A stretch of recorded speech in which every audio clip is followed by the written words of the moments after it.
കണ്ണൂർ, കണ്ണപുരം, മലപ്പട്ടം പഞ്ചായത്തുകളിലെ 2 UDF സ്ഥാനാർത്ഥികളുടെ പത്രിക തള്ളി. അപേക്ഷയിലെ പിഴവിനെ തുടർന്നാണ് പത്രിക തള്ളിയത്. നേരത്തെ 2 പഞ്ചായത്തിലും 2 വാർഡുകളിലും LDF സ്ഥാനാർത്ഥികൾക്ക് എതിരില്ലാതിരുന്നു.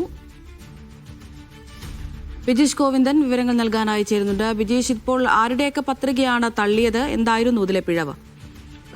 അമൃത, മലപ്പട്ടം പഞ്ചായത്തിലെ 12ാം വാർഡിലുള്ള UDF സ്ഥാനാർത്ഥി P നിത്യശ്രീയുടെ പത്രികയും അതുപോലെ തന്നെ കണ്ണപുരം പഞ്ചായത്തിലെ 10ാം വാർഡിലെ സ്ഥാനാർത്ഥി NA ഗ്രേസിയുടെയും പത്രികകളാണ് ഇന്ന് സൂക്ഷ്മ പരിശോധനയിൽ തള്ളിയിരിക്കുന്നത്. രണ്ടും കോൺഗ്രസ് സ്ഥാനാർത്ഥികളാണ്. നിത്യശ്രീയുടെ ഒപ്പ് വ്യാജമാണെന്ന് ഇന്നത്തെ സൂക്ഷ്മ പരിശോധനയിൽ വ്യക്തമായി. നിത്യശ്രീയുടെ പത്രിക തള്ളിയതോടുകൂടി മലപ്പട്ടം പഞ്ചായത്തിലെ കൂവന്തല എന്ന് പറയുന്ന വാർഡിൽ LDF സ്ഥാനാർത്ഥിയായ MV ഷിഗിനയ്ക്ക് എതിരാളിയില്ലാത്തൊരവസ്ഥ വന്നിരിക്കുകയാണ്.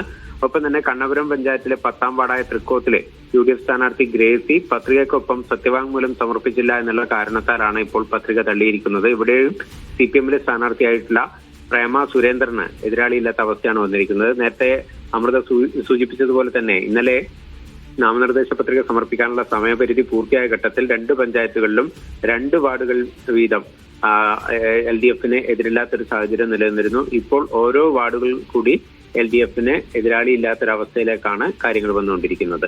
അമൃത. ശരി ബിജീഷ്.